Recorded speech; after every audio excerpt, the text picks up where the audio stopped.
Good morning all of you boys. तर आज आपण डिस्कशन करणार आहे ब्लड क्लॉटिंग वरती. ब्लड क्लॉटिंग म्हणजे नक्की काय आहे? सगळ्यांना समोर नाव दिसतंय ब्लड क्लॉटिंग. मग ब्लड क्लॉटिंग म्हणजे नक्की काय असतं किंवा ब्लड क्लॉटिंगची प्रोसेस काय आहे ते आज आपण डिटेल मध्ये बघणार आहे, नीट पॉइंट ऑफ व्ह्यू न बघणार आहे. चला, क्लिअर आहे?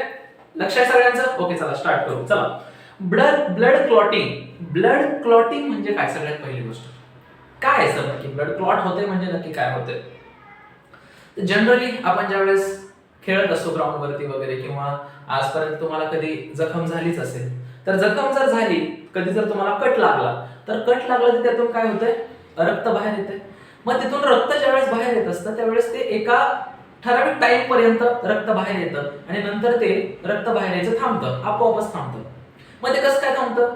तर तिथे आपल्याला एक लाल कलरचा असा काहीतरी क्लॉट किंवा डॉट किंवा असं सॉलिड नेचर काहीतरी रक्ताचं आपल्याला बघायला मिळतं आणि त्याच्यामुळं आतून बाहेर येणारं जे काही लिक्विड ब्लड आहे ते बंद होतं, थांबतं. मग हे कसं काय होतं? किंवा हा जो काय इथं एक सॉलिड ब्लडचा जो काही एक सबस्टन्स बनला, स्कम म्हणतो आपण त्याला, तर त्याला ऍक्च्युली आपण क्लॉटिंग म्हणतो. त्यालाच तर क्लॉटिंग म्हणायचंय. आणि ते कोण बनवतं? फायब्रिन बनवतं. कोण बनवतं? फायब्रिन. इथं शेवटचं दिसतंय ना, fibrin. So what is fibrin actually?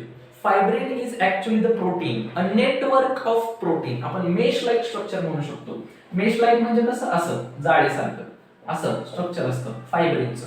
It is a thread like protein. मग याच्यामध्ये त्या सगळ्या आपलं blood cells, dead formed elements आणि आरबीसी येऊन त्यामध्ये अडकतात. म्हणजे इथून बाहेर येतं तर ब्लड त्यामध्ये येऊन अडकतं. ही जाळी आहे ना अशी, तर त्यामध्ये येऊन अडकतं आणि मग रक्त यायचं थांबतं. आपण त्याला ब्लड क्लॉटिंग म्हणतो. मग आता ब्लड क्लॉटिंग ही जी काही प्रोसेस आहे, त्या ब्लड क्लॉटिंग प्रोसेस मध्ये सगळ्यात पहिल्यांदा आपण फोकस कशावरती करायचा? आपला फोकस पाहिजे फायब्रिन वरती. कशावरती? फायब्रिन वरती. की जेवढी काही मोठी लंबी प्रोसेस होणार आहे त्याच्यामध्ये टार्गेट काय आहे? फायब्रिन. म्हणजे आपल्याला जर कधी लागलं तर आता आपल्याला गरज कोणाची आहे? फायब्रिनची गरज आहे. आपलं टार्गेट फायब्रिन असणार आहे, आपल्याला फायब्रिन पाहिजे. मग आता फायब्रिन कसं तयार होतंय किंवा फायब्रिन सिंथेसिस सगळ्या गोष्टी कशा आहेत त्या बघू. तर सगळ्यात पहिल्यांदा आपल्याकडे असणार आहे एक टिश्यू. काय असणार आहे? आपली टिश्यू. हे समजा की हे माझे टिश्यू आहे. मग टिश्यू काय होणार? डॅमेज. मग इथं जर मला कट लागला तर टिश्यू काय झाली? डॅमेज. आता डॅमेज टिश्यू काय करणार? थ्रोम्बोप्लास्टिन सिक्रेट करणार. काय सिक्रेट करणार? थ्रोम्बोप्लास्टिन. लक्षात ठेवा, थ्रोम्बोप्लास्टिन सिक्रेट करणार. मग ज्यावेळेस त्या एखाद्या ठिकाणी काय झालं? थ्रोम्बोप्लास्टिन सिक्रेशन चालू झालं. त्या ठिकाणी ज्या ठिकाणी थ्रोम्बोप्लास्टिन सिक्रेशन चालू झालंय, हे सिक्रेशन कोणी केलंय किंवा हे कोणी बनवलंय? Damage tissue. जिथं टिश्यू डॅमेज झालाय त्या डॅमेज टिश्यूने थ्रोम्बोप्लास्टिन तयार करायला सुरुवात केली. मग ज्यावेळेस थ्रोम्बोप्लास्टिन रिलीज झालं त्यावेळेस काय झालं? Attract more platelets and secrete more thromboplastin. म्हणजे जिथं ते डॅमेज झालंय त्या डॅमेज झालेल्या पार्टकडे जास्त प्लेटलेट्स काय येतील? अट्रॅक्ट होतील, अट्रॅक्ट केल्या जातील. मग सगळ्या आपल्या बॉडीमधल्या सगळ्या म्हणजे बऱ्यापैकी काउंट जो काय आहे प्लेटलेट्सचा तो कुठे येईल? त्या वुंडकडे येईल, तो डॅमेज्ड पार्टकडे येईल. आला? मग पुढे काय होईल? अट्रॅक्ट मोर प्लेटलेट्स, म्हणजे तिथे अजूनच प्लेटलेट्स आल्या आणि प्लेटलेट्स येऊन त्यांनी काय केलं? प्लेटलेट्स येऊन अँड सिक्रेट मोर थ्रोम्बोप्लास्टिन, म्हणजे त्या प्लेटलेट्स त्या ठिकाणी आल्या, त्या प्लेटलेट्स त्या ठिकाणी आल्या आणि त्यांनी अजूनच थ्रोम्बोप्लास्टिन सिक्रेट करायला सुरुवात केली. म्हणजे मोर थ्रोम्बोप्लास्टिन त्या काय करतील? सिक्रेट करतील. मग ह्यांनी मोर थ्रोम्बोप्लास्टिन सिक्रेट केलं आणि त्याच्यानंतर ते थ्रोम्बोप्लास्टिन एक कॅस्केड ऑफ रिएक्शन मध्ये गेलं. What is a cascade of reaction? एक मोठी प्रोसेस आहे रिएक्शनची, स्टेप बाय स्टेप रिएक्शन होते, त्याला आपण कॅस्केड ऑफ रिएक्शन म्हणतो. तर मग थ्रोम्बोप्लास्टिन हे एका कॅस्केड ऑफ रिएक्शन मध्ये गेलं आणि थ्रोम्बोप्लास्टिन कन्वर्ट झालं कशामध्ये? थ्रोम्बोकायनेज मध्ये. कशामध्ये कन्वर्ट झालं? थ्रोम्बोकायनेज मध्ये. म्हणजे थ्रोम्बोप्लास्टिन कशामध्ये गेलं? कॅस्केड ऑफ रिएक्शन मध्ये गेलं आणि आपल्याला प्रोडक्ट काय मिळाला? थ्रोम्बोकायनेज मिळाला. काय मिळाला? थ्रोम्बोकायनेज. म्हणजे सगळ्यात पहिल्यांदा डॅमेज्ड टिश्यूनं काय सिक्रेट केलं होतं? थ्रोम्बोप्लास्टिन. आणि आपल्याला कॅस्केड ऑफ रिएक्शन नंतर काय मिळालं? थ्रोम्बोकायनेज. एएसई. शेवटी एएसई आहे म्हणजे हे काय आहे? एन्झाईम. हे काय आहे? एन्झाईम. बरोबर आहे ना? हा, चला. तर मग लक्षात कसं ठेवायचंय? आता तुम्ही हे लिहित आलाय तर सगळ्यात पहिल्यांदा थ्रोम्बोप्लास्टिन का थ्रोम्बोकायनेज? डिफिकल्ट हे होऊ शकतं ना, कन्फ्युजन होऊ शकतं ना की सर टिश्यू, डॅमेज टिश्यू, मग इथंच तुम्ही लिहिलं किंवा लक्षात आलं की काय? थ्रोम्बोकायनेज का थ्रोम्बोप्लास्टिन. मग कसं लक्षात ठेवायचं? थ्रोम्बोप्लास्टिन, प्लास्टिन मध्ये काय आलाय पी, पी अंडरलाईन केलं ना पीला, पी म्हणजे पहिले, पी म्हणजे पहिले, मग थ्रोम्बोप्लास्टिन, पी, पी म्हणजे पहिले, मग पहिले कोण थ्रोम्बोप्लास्टिन, मग थ्रोम्बोप्लास्टिन जर वर दिसतोय पहिल्याला जर थ्रोम्बोप्लास्टिन आहे तर कन्वर्जन कशात होणार आहे थ्रोम्बोकायनेज मध्ये होणार आहे, कशात होणार आहे थ्रोम्बोकायनेज. मग पुढे चला, मग थ्रोम्बोकायनेज इज अ एन्झाइम, मग एन्झाइमचं काय काम असतं रिएक्शन काय करायची फास्ट करायची किंवा ऍक्टिव्ह करायची, मग काय prothrombin, prothrombin is a inactive form of thrombin, थ्रोम्बिनचा इनॅक्टिव्ह फॉर्म काय आहे प्रोथ्रोम्बिन, मग प्रोथ्रोम्बिनला थ्रोम्बिन मध्ये कन्वर्ट करण्यासाठी इनॅक्टिव्ह फॉर्मला ऍक्टिव्ह फॉर्म मध्ये कन्वर्ट करण्यासाठी आपल्याला कोणाची गरज आहे थ्रोम्बोकायनेजची गरज आहे. मग आता थ्रोम्बोप्लास्टिन होता, थ्रोम्बोप्लास्टिन कन्वर्ट झाला थ्रोम्बोकायनेज मध्ये, म्हणजे आपल्याकडे आता थ्रोम्बोकायनेज आहे, मग आपल्याकडे प्रोथ्रोम्बिन पण आहे,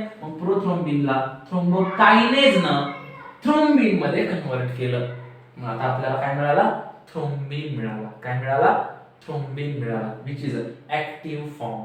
मग थ्रोम्बिन पण काय आहे एन्झाइम, मग हा पण कोणासारखा ऍक्ट करणार आहे म्हणजे कशासाठी ऍक्ट करणार आहे फायब्रिनोजन, हे दिसतंय fibrinogen, fibrinogen is actually inactive form of fibrin into the blood, blood मध्ये फायब्रिनोजन, मग ते फायब्रिनोजन इज इनॅक्टिव्ह फॉर्म, मग ह्या फायब्रिनोजनला ऍक्टिव्ह करण्यासाठी आपल्याला काय लागणार आहे थ्रोम्बिन लागणार आहे, मग तो थ्रोम्बिन तर आता आपण तयार केला, मग तो थ्रोम्बिन ऍक्ट होईल, मग फायब्रिनोजनला थ्रोम्बिन फायब्रिन मध्ये कन्वर्ट करेल, आणि या प्रोसेस मध्ये म्हणजे प्रोथ्रोम्बिन थ्रोम्बिन मध्ये कन्वर्ट होतोय, नंतर थ्रोम्बिनचा यूज करून आपण फायब्रिनोजनला फायब्रिन मध्ये कन्वर्ट करतोय, आणि याच्यामध्ये एका आयनची हेल्प होते आपल्याला, that is the calcium ion, कोणते आहे कॅल्शियम आयनची आपल्याला मदत होते. मग मी सुरुवातीला सांगितलं होतं आपलं टार्गेट काय आहे फायब्रिन, मिळाला का आपल्याला फायब्रिन, यस सर आपल्याला फायब्रिन मिळाला.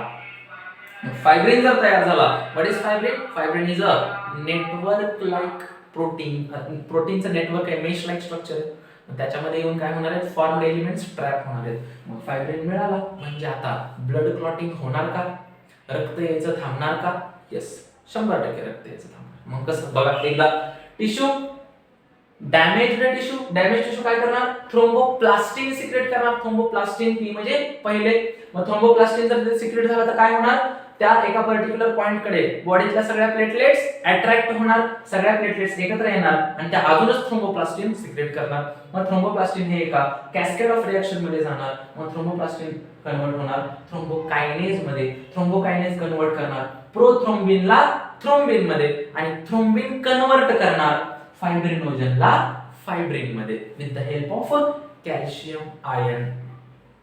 दिस is a blood clotting process, अशी एक ब्लड क्लॉटिंग प्रोसेस आहे. मग याच्यावरती क्वेश्चन कसे विचारले जातात, तर क्वेश्चन याच्यामध्ये आजपर्यंत असाही विचारला गेला आहे की factor 7, what is factor 7 actually, factor 7 काय आहे, आणि दुसरा एक गोष्ट आहे याच्यामध्ये फॅक्टर 11, फॅक्टर 7 आणि फॅक्टर 11 अशा दोन गोष्टी आहेत याच्यामध्ये. मग तुम्ही सांगा आता व्हॉट इज फॅक्टर 7 आणि फॅक्टर 11.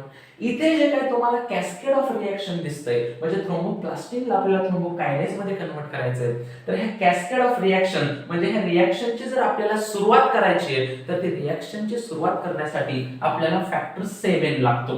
काय लागतं फॅक्टर 7 लागतो. तर मग factor 7 is responsible for the starting of a cascade reaction. म्हणजे एक्झामला क्वेश्चन असा येतो what is the importance of factor 7. मग फॅक्टर 7 चे इम्पॉर्टन्स काय आहे a initiation of a cascade reaction असं आपण म्हणू शकतो. आणि याच्यासाठी तुम्हाला कशाची गरज आहे विटामिन के. हे विटामिन के हे काय करतं फॅक्टर 7 जो काही इनॅक्टिव्ह फॉर्म मध्ये असतो त्याला ऍक्टिव्ह करण्याचं काम करतं असं आपण म्हणू शकतो.